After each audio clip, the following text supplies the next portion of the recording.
Alhamdulillahi Rabbil Alamin, wal aqibatu lil muttaqin, wa la udwana illa 'alal zalimin.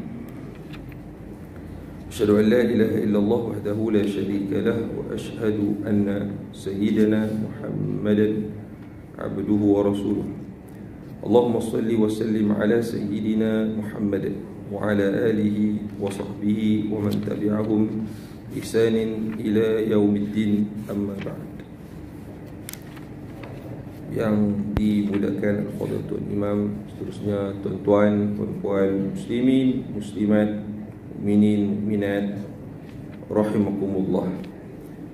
Kesyukuran kita rafa'kan setinggi-tingginya kehadirat Allah Subhanahu wa taala kerana nikmat iman dan Islam, taufik dan hidayahnya kepada kita semua. Kemudahan kita sentiasa berada di dalam mengamalkan segala titah perintah Allah Subhanahu wa taala dan meninggalkan larangannya. Amin ya rabbal alamin. Muslimin, muslimat, mukminin, mukminat, rahimakumullah. Pada pagi ini kita bersama lagi insya-Allah, alhamdulillah. Dan pagi ini saya bawa satu kitab yang sangat baik kepada kita semua, untuk kita baca, untuk kita faham dan untuk kita amalkan, iaitu kitab yang namanya Solat Berjamaah. Bagus sangat kitab ni, yang susun oleh Ustaz Muhammad Subki Abdul Rahman Al-Hafiz. Kata pengantar Tuan Guru Syekh Nuruddin Marbu Al-Banjari Al-Makki. Ini dia ni. Ponok baca. Solat berjamaah. Ada lebih kurang 200, kalau semua ni ditulis sampai habis dah 224 muka surat. Panjanglah kan. Alhamdulillah, beberapa tahun yang dululah saya dah habis baca. Pagi ni kita tak baca lah semua, baca semua tak lagi, malam lagi pun habis pun tak. Jadi kita ambil beberapa perkara, poin penting yang dan kita sebut. Mudah-mudahan dengan kita lihat, kita diskusi lah, kita kata, tapi nak diskusi pun saya lebih kurang setengah jam. Kita tengok apa benda yang ada dalam ni yang dapat kita ambil manfaat untuk diri kita, keluarga kita, masyarakat kita, insya-Allah. Solat berjemaah. Jadi cerita dia, kalau kata kita di sini ni insya-Allah kot noh, pakat duk beriltizam dengan solat berjemaah. Cuma di sana ada beberapa banyak lagi, ada lagi perkara-perkara yang mungkin kita tak tahu, yang mungkin kita boleh tambah baik ataupun kita boleh tambah kualiti solat berjemaah kita.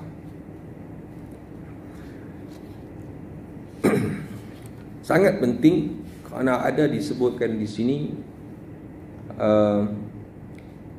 musuh-musuh Islam, antara cara mereka nak ukur kekuatan umat Islam ialah dengan cara dilihat berapa ramai dalam kalangan umat Islam yang hadir solat berjemaah.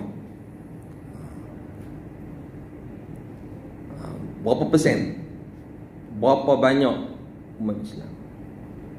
Ada sahabat kita, saudara kita yang pergi ke Palestin sana. Sampai di sana mereka tanya, geng-geng puak-puak Yahudi, berapa ramai orang yang ikut berjemaah di tempat hampa. Jadi kalau tuan-tuan, macam mana kita di tempat kita? Kalau di sini Qaryah Masjid Aman, berapa ramai orang yang berada dalam Qaryah Masjid Aman? Ada berapa persen yang main solat berjemaah? Tu bila kita boleh ikut tengok, kan? Ya, ramai masjid, kan? Ramai orang main masjid, tapi kalau nak ikut peratus, berapa peratus, kan?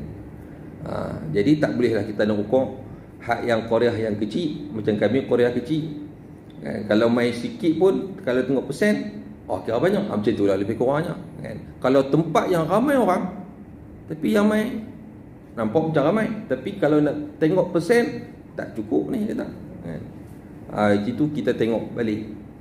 Jadi, dan apakah usaha kita untuk kita nak meramaikan orang hadir solat berjamaah? Lah ni macam-macam lah, ada lah macam-macam lah. Yang menarik, yang kita duk tengok, ada dah beberapa masjid buat. Mula dengan satu masjid lain pun buat. Mereka bagi duit belanja kat budak-budak sekolah. Berapa ringgit? RM2, RM3, lebih kurang lagu tu lah, kan? Mana ada duit lah. Masjid yang tak berapa ada duit tu tak payah, sedekah senyuman sajalah. RM2 tak tahulah. Jadi nak pergi sekolah, budak-budak semua, pelajar-pelajar sekolah, budak sekolah, mai masjid dulu, kan, mayang. Jadi nak keluar tu dapat belanja mereka, kan. Satu inisiatif lah, kan, yang baik. Walaupun kita kata kalau nak tengok daripada sudut pasal mereka ni semua ni dia mata duitan ni mai penuh masjid, kan.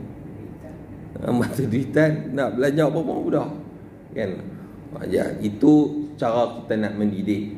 Di samping sebab apa tuan-tuan, kita nak bagi biasa. Kita nak bagi biasa mai masjid. Yang mai masjid ni tengoklah, tengok kiri, kanan, depan, belakang, semuanya dah rambut putih. Rambut hitam tak apa nak ada. Kita pun sekali dah putih lah. Tapi tuan-tuan, jangan takut pasal putih uban rambut kita ni. Lah ni ada produk-produk yang boleh menghitamkan kembali. Tu kita tengok macam-macam hak kat sana, kan. Dia pergi jual, kan, beli sepotong.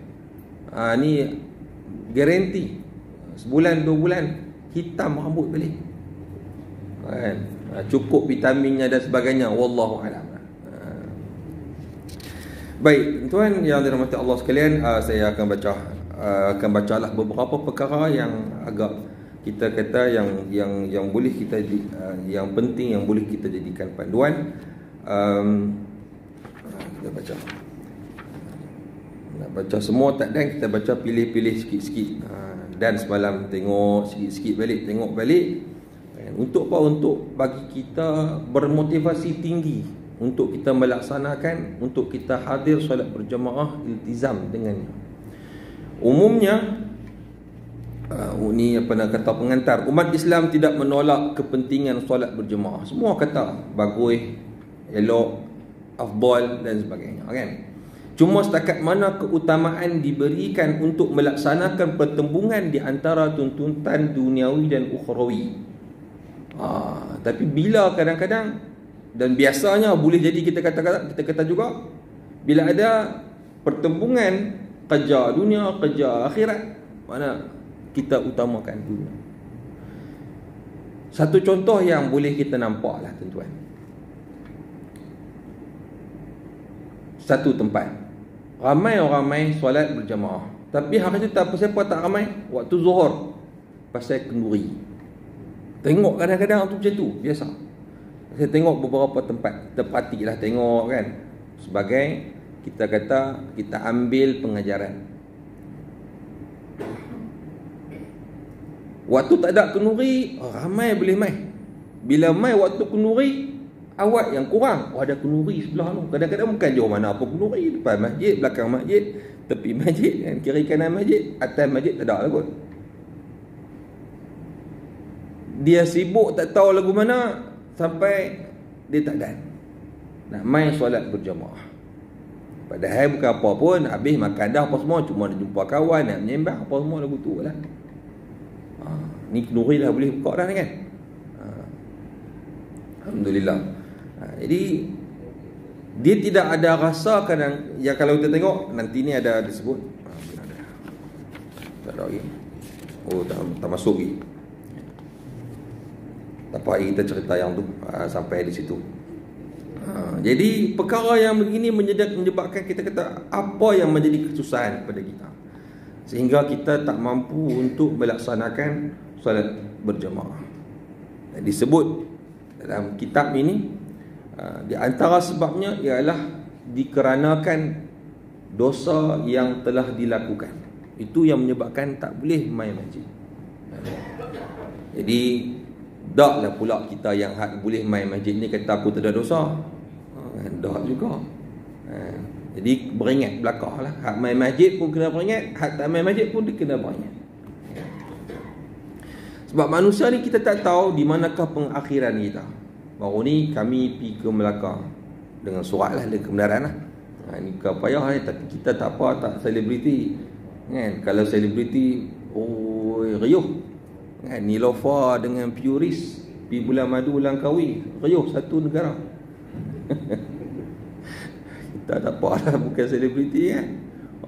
Keluar apa nama rentas negeri.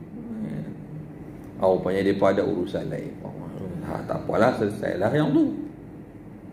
Nilofa pun ucap terima kasih lah kerana berikan promosi kepada dia dan juga dia punya kedai dia.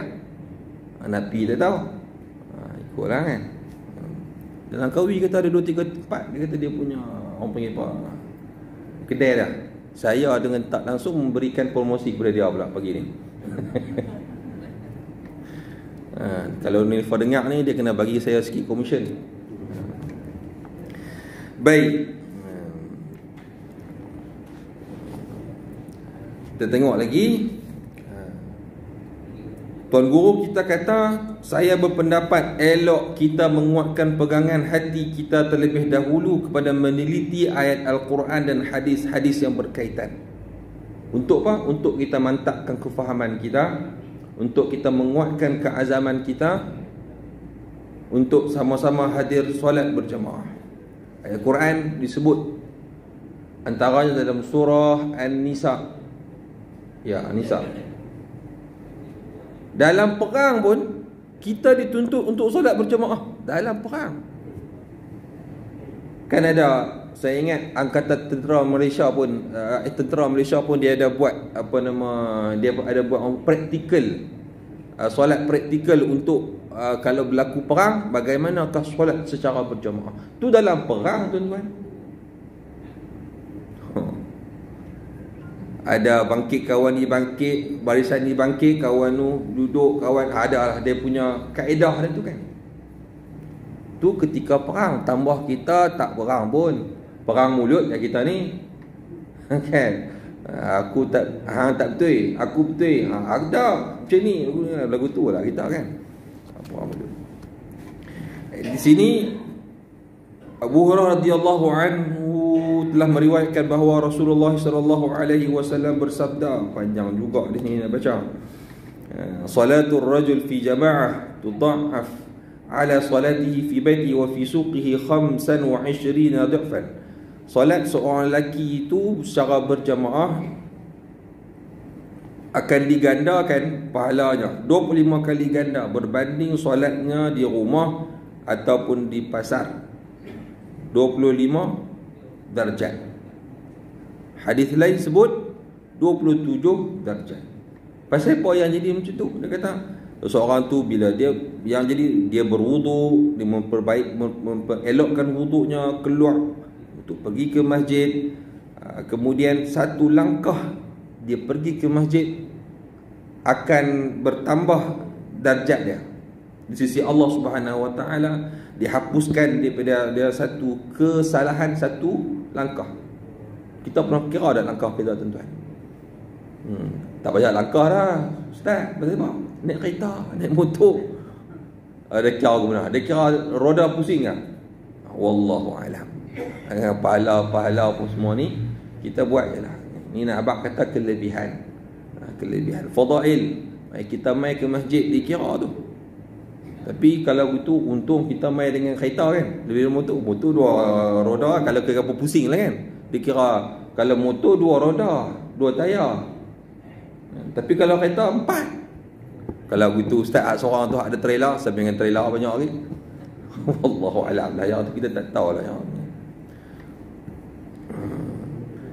Fa idza shalla, apabila dia solat, malaikat tak akan henti, akan terus sentiasa bersalawat kepadanya, mohon keampunan, mohon rahmat kepada dia selagi mana dia tidak berhadas. Masya Allah, banyak. Ini antara salah satu kelebihan yang kita kena cerita. Bukan setakat kalau kita, mungkin kepada anak isteri kita. Kadang kita boleh main masjid, tapi bagaimana dengan anak isteri kita? Mungkin ada di rumah, mungkin kalau kata duduk rumah hasil dalam kita, macam mana kita nak ajak mereka juga untuk solat berjemaah? Itu salah satu cabaran, tuan. Ada satu ayat Al-Quran yang perlu juga kita tadabbur, kita perhati, kita lihat. Jadi ayat Quran bila kita baca, kita tengok dulu dalam diri kita. Dia muhasabahkan diri kita. Dalam surah Maryam, baca, fikir, baca, renung, tengok ni. Mana tanggungjawab kita, tuan-tuan, bila kita main ni, kan? Cerita tentang fa khalafa min ba'dihim khalfun adha'us salah wattaba'us syahawat. Mula Allah Ta'ala cerita tentang orang yang Allah Ta'ala beri kepada mereka nikmat di kalangan para nabi dan sebagainya dan seumpamanya. Orang yang benar-benar menjunjung perintah Allah Subhanahu wa Ta'ala, meninggalkan larangannya, maka kemudian akan datang zuriat mereka selepas itu, masa demi masa, zaman demi zaman, berlaku generasi demi generasi. Adha'us salah wattaba'us syahwat. Mereka menyia-nyiakan solat dan mengikuti hawa nafsu. Maknanya kita hawa nafsu ni tak kira lah agama kata apa, yang penting aku nak, nafsu aku nak apa yang aku nak. Macam tu. Dia tak fikir dah apa yang agama nak. Adha'us salah wattaba'us syahwat. Fasawfa yalqawna ghayya, maka mereka itu akan dihumban, dimasukkan ke dalam api neraka. Hari ini tuan-tuan kita boleh lihat ada disebut di sini, tak ada kot. Kalau kita nak buka satu-satu, saya nak buka takat mana sikit-sikit ya ni, tak ada buka. Jadi yang mana ingat saya sebut. Kajian Dr. Fadilah Kamsah disebut, ada dalam ni disebut. Satu Malaysia ialah Dr. Fadilah Kamsah, dia buat program satu Malaysia lah. Kalau Malaysia kita kan, disebut dalam ni lebih kurang 80% tak solat. Ini tahun yang kitab ni yang ni saya tengok 2011 punya cetakan. Yang ni pun saya baru beli. Sebelum tu saya baca hak siapa punya, tak tahu kitab. Lepas tu seronok beli sendiri pula. Pasal ada benda yang kita kena buat rujukan. Kadang-kadang kita berasa lemah, kita pun kita baca yang ni untuk kuatkan balik kita, macam motivasi, semangat kita kan. 2011 wallahu alam, saya ingat tahun berapa dia buat kajian. 80% tak solat. Saya dulu buat program juga kat pelajar, depa minta sekolah-sekolah minta kan. Sekolah menengah, sekolah rendah buat program kemah ibadat, apa kem bina syakhsiah dan sebagainya lah. Ikutlah sekolah nak tajuk lagu mana pun, program itulah. Nak kukuhkan apa nama amali solat lah apa dan sebagainya. Memang kita pun buat juga kita panggil undian culaan lah. Ni nak dekat berita nak dekat apa nama ni pilihan raya lah, kata bulan 8 lah. Wallahu alam. Bukan culaan orang ya. Cek balik. Tengok dalam 100 orang tuan-tuan, kita dapati kalau kata ada pun 10% sahaja, tu pun paling tinggi. Maknanya dalam 100 orang 10 orang yang solat penuh, tu pun payah. 5 orang kalau ada pun clear. Ini yang sekolah menengah. Ini yang sekolah menengah. Jadi ini keadaan pada hari ini. Betul lah Allah Subhanahu Wa Taala sebut dalam surah Maryam. Tuan-tuan kalau nak rujuk, saya ada buka tadi bos, ayat yang ke-59. Tengok balik. Jadi kita tengok baliklah diri kita, keluarga kita, itulah tuan-tuan. Kalau saya tengok diri saya, tengok anak-anak saya pula kan, orang yang berada di sekeliling kita. Kita nak jaga belakang. Takut juga kita tuan-tuan besok ni, bila mana kita nak langkah masuk syurga Allah Subhanahu Wa Taala, dalam keadaan itu kita ditarik tangan, tak boleh masuk pasal apa? Anak bini kita lagu mana, kan? Orang yang berada di sekeliling kita macam mana. Hang okey, tak ada masalah. Setiap waktu kita main berjemaah, kan? Okey, tapi bagaimana orang yang sebelah? Bagaimana kita nak ajak mereka? Itu satu perkara yang boleh kita fikirkan.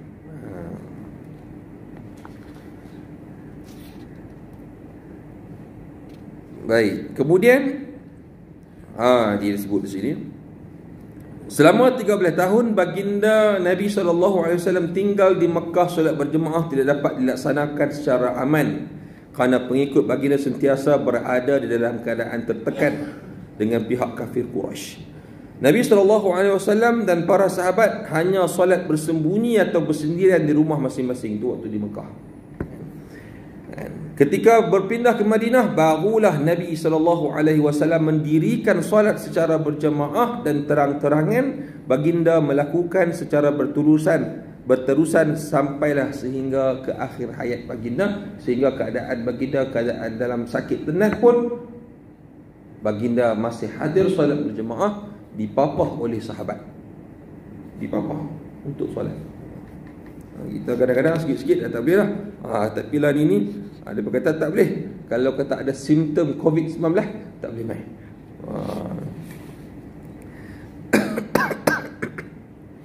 Baik. Semua di sini ada sebut hukum, saya tak sebut hukum. Terus kita nak tengok apakah kebaikan solat berjamaah. Saya sebut sikit. Mengajar kita prinsip mengiktiraf hak orang lain. Mengajar kita tentang prinsip mengiktiraf hak orang lain. Ada iktiraf hak siapa ni? Hak imam. Hak imam ada. Hak makmum. Hak makmum pun ada. Jadi ini secara ringkas, kan? Imam dia tak boleh suka hati nak tak boleh memimpin solat suka hati tanpa persetujuan makmum dan mengambil kira keupayaan makmum. Itu bagi imam. Bagi makmum pun ada dia punya hak-hak yang dia nak kena jaga. Keseimbangan sosial, dia kata di antara kelebihannya ialah membina keseimbangan sosial. Kematian, sakit, saling berpindah dan sebagainya, itu dapat diketahui juga dengan apabila kita hadir solat berjemaah. Walaupun lain ini ialah macam-macam dah, kita tak payah kadang dengan mesej ya. Kita boleh tahu satu dunia, kan? WhatsApp, internet, ada Facebook dan sebagainya. Peluang berkenalan, macam tu juga, berukhuwah sesama umat Islam. Itu kemudian daripada sudut kepimpinan. Di solat berjemaah mengajar kita bagaimana memimpin dalam kepimpinan, dalam soal kepimpinan. Lantik bila kita berjemaah, maka dia ada ketua.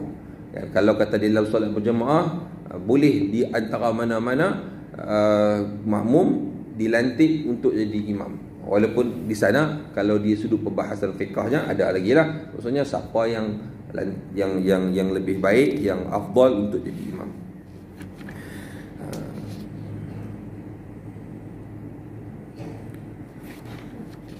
Baik, kemudian ada lagi di sini dalil tuntutan berjemaah pada solat fardu. Dalil tentangnya amatlah kuat tuntutan berjemaah itu. Riwayat Imam Bukhari dan Muslim bahawa Rasulullah SAW pernah mengancam untuk membakar rumah orang yang meninggalkan solat berjemaah. Sampai macam tu. Kalau kita lah ni kalau betul ikut, kalau sebiji ikut ni, habis dah rumah nak kena bakar banyak.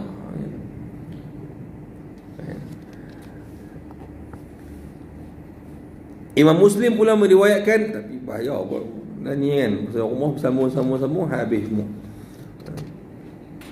Kalau ikut dalam hadis ada disebut sini, cuma disebut begitu sajalah. Imam Muslim pula meriwayatkan hadis daripada Abu Hurairah radhiyallahu anhu bermaksud, ada seorang lelaki buta datang mengadu kepada Nabi SAW dan dia tidak ada orang yang boleh pimpin dia ke masjid.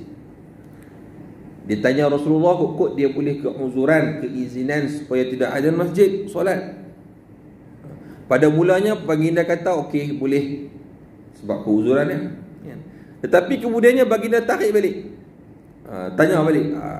Kebenaran tadi setelah baginda mengetahui bahawa si buta tadi dapat mendengar seruan azan solat. Jadi, adakah kamu dapat mendengar seruan azan? Ya, saya dengar ya Rasulullah. Kalau begitu, hang kena mai. Macam tu. Ada satu video yang saya tonton, ada kot di YouTube tu. Dia kata, ada seorang tua yang rumahnya berdekatan dengan masjid dan dia buta. Dia sambung tali, hubungkan tali dengan masjid kat rumah dia tu dengan rumah dia. Bila waktu masjid, dia ikut tali tu, dia pegang terus sampailah ke pintu masjid.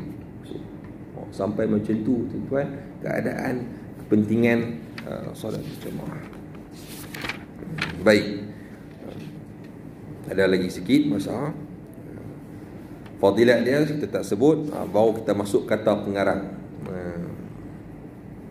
Baik.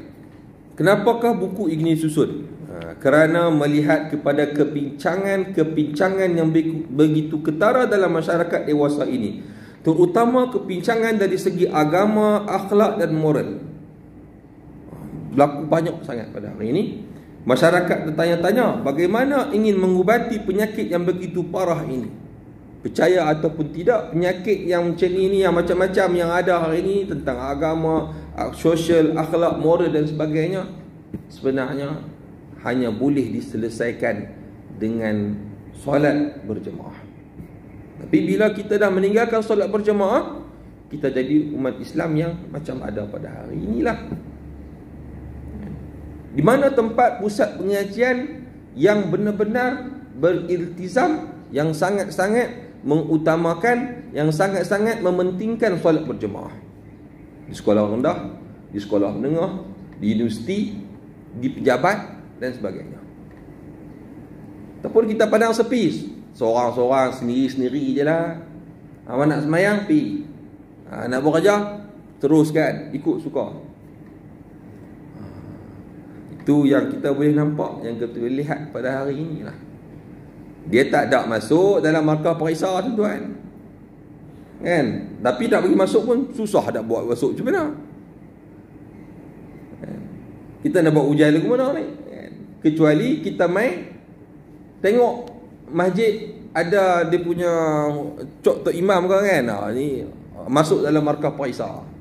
Cok tok imam, saya mai hadir tu. Pula hari pakat ligan pula main masjid, kata tak. Hari macam-macam lah kata, ni tak ikhlas lah apa semua macam-macam pula macam tu.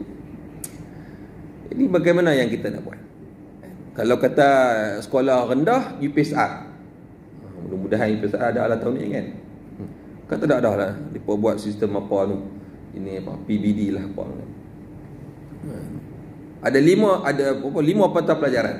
Penyakit Islam pun tak masuk. Solat yang masuk tahu mana? Tak ada kan? Ada bahasa Melayu ada 2, bahasa Inggeris, kemudian apa benda tak tahu, kan? Matematik. Penyakit Islam tak ada. Lepas itu semayang nak masuk tahu mana lagi? Memang tak masuk lah. Contoh tak? Macam mana kita nak check? Jadi satu benda yang diremehkan oleh orang Islam pada hari ini. Dengan cara mana? Dengan cara yang kita boleh nampak macam tu je. Itu yang disebut melihat kepincangan institusi dalam agama, akhlak. Kadang itu yang kita nak kita pandang, kita lihat supaya kita jadikan pengejaran. Dan mana boleh kita ubah, kita ubah. Ya. Jadi ada satu contoh yang cukup hebat. Walaupun pada satu ketika baginda baru sedar dari pengsan, baginda masih juga berusaha untuk solat berjamaah. Jadi buku ini ditulis bertujuan untuk memberi kesedaran kepada masyarakat bahawa solat berjamaah itu adalah asas kekuatan peribadi masyarakat dan ummah. Di mana-mana pun kita jaga solat berjamaah. Ya. Baik. Jadi ada sikit lagi daripada Abu Hayyan, daripada ayahnya, daripada Ar-Rabi' bin Haytham, katanya sesungguhnya beliau suatu ketika telah ditimpa penyakit. Lantaran itu, setiap kali untuk ke masjid, dia terpaksa dipapah oleh 2 orang lelaki. Maka satu hari ada orang tegur Rabi', wahai Abu Yazid, dalam keadaan uzur macam ni pun kamu mai solat berjamaah. Kalau kamu inginkan, maka tak payahlah mai ke masjid untuk solat berjamaah. Kawan tu tengok teruk sangat ni, sampai nak kena mai papah ni. Tak payahlah kot, uzur macam ni kan. Dah dapat rukhsah lah, pasal dia tak sihat, uzur kan. Maka Ar-Rabi' menjawab, ya, memangnya begitu, tetapi aku mesti datang apabila aku mendengar saja suara muazzin memanggil, marilah mendirikan salat, hayya 'alas salat, marilah menuju kejayaan, hayya 'alal falah. Maka pandanganku, sesiapa yang mendengar panggilan azan, maka hendaklah dia datang ke masjid, walaupun dalam keadaan merangkak dan walaupun dalam keadaan bertembung dengan tentera musuh. Ini orang yang dahulu, salafun salih, bagaimana mereka berinteraksi dengan solat berjamaah. Susah kita nak cari dalam masyarakat kita pada hari ini. Mudah-mudahan kita mampu untuk seperti itu. Ni ada sebut ni, kajian Dr. Fazil Kamsa'ud ni 2004 tuan-tuan. 2004 kan? 80% penduduk Malaysia, segenap lapisan masyarakat tidak menunaikan dengan cukup solat 5 waktu 5 hari sehari semalam. Baru ni ada seorang artis mengaku dia pergi ke tabligh 3 hari. Dia ikut tabligh, jemaah tabligh 3 hari. Kemudian dia mengaku dia teriak-teriak kan, sebut kata saya sebelum ni semayang lah, tapi kadang-kadang miss juga, terutamanya subuh, makit-makit dah lewat. Artis ni seorang, jadi cuma nak artis yang lain-lain lagi ni. Yalah, kita tak nafikan lah, letih tuan-tuan, nak jadi artis ni letih juga, walaupun banyak juga duit. Kita jumpa tuan-tuan, kadang banyaknya gaji baru ni saya rawat seorang, kami rawat seorang orang yang gaji besar, tapi risiko kerja je pun sangat berat, melibatkan stres dan kadang macam-macam yang kita boleh nampak, sampai kadang-kadang tu orang kata wayang putih. Kita kadang-kadang seronok tengok orang duitnya banyak lah apa semua, sunguknya senang, tapi di sebalik sebelum dia dapat kesenangan nampak tersenang tu, berapa banyak kesusahan, kesukaran yang hadapi nak sampai tahap macam tu. Yalah, orang tak cerita lah. Contohnya orang kalau kata universiti, orang yang dapat PhD, seronoknya PhD dia, hebat ni. Tapi sebelum nak boleh tu, tak mana dapat tu kan. Macam itulah. Sebab yang terpapar, yang terpampang, biasanya yang hebat, yang seronok, yang tu je lah, yang perakhiran. Tapi nak proses, nak pergi ke sana. Baik. Jadi bagaimana kita nak merealisasikan ayat Al-Quran, inna salata tanha 'anil fahsya'i wal munkar. Sampai macam tu punya keadaannya.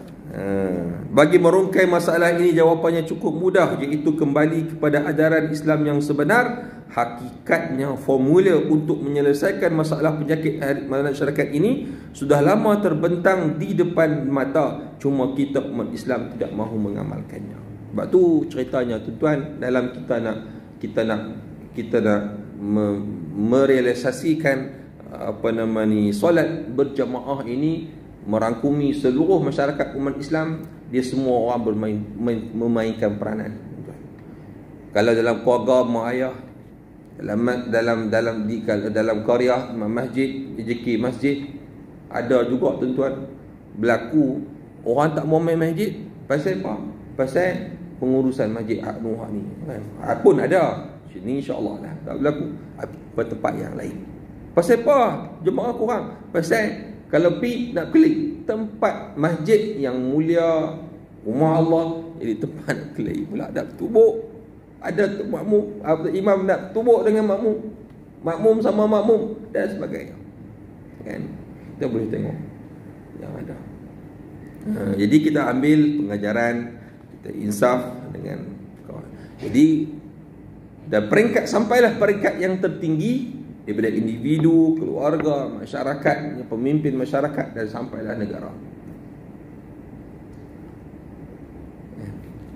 Sampailah Perdana Menteri, sampailah agung, menunjukkan contoh yang baik. Datang solat berjamaah, disebut dalam ucapannya. Adalah yang kita boleh nampak di sini yang Allah Taala sebut dalam surah apa? Dalam surah An-Nur. Macam mana ayat dia? Wala yubakkinana lahum fil ardi, mereka yang Allah Taala memberikan kepada mereka kuasa kepimpinan. Salah satunya apa yang mereka nampak mereka mementingkan apa dalam kepimpinan mereka? Mendirikan solat. Salah satu ciri penting pemimpin Islam yang berwibawa, yang perlu ada. Baik. Kemudian saya sebut satu dua lagi lah. Kita sebut satu lagi lah. Last, akhirnya. Ni pun baru buka surat 7 tuan. Dia ada 200. Itu pun kita sikit kan. Kita boleh carilah kan. Apa tak ada apa nama, ada masa yang terluang kita boleh baca solat apa nama, cari kitab ni solat berjemaah lengkap padat tuan. Masjid dan peristiwa Isra' Mi'raj disebut di sini. Kalau kita melihat dalam sejarah Islam, sejarah Rasul baginda Nabi kita sallallahu alaihi wasallam bermula daripada masjid. Pentingnya institusi masjid. Jadi dalamnya kita solat, kita dan aktiviti-aktiviti yang lain. Dalam peristiwa Isra' Mi'raj kita baca surah apa? Surah Al-Isra'. Subhanalladzi asra bi'abdihi lailan minal masjidil haram masjid haram. Peristiwa penting yang baru ni, kita baru lepas baru ni kan, Isra' Mi'raj. Apa yang penting? Solat.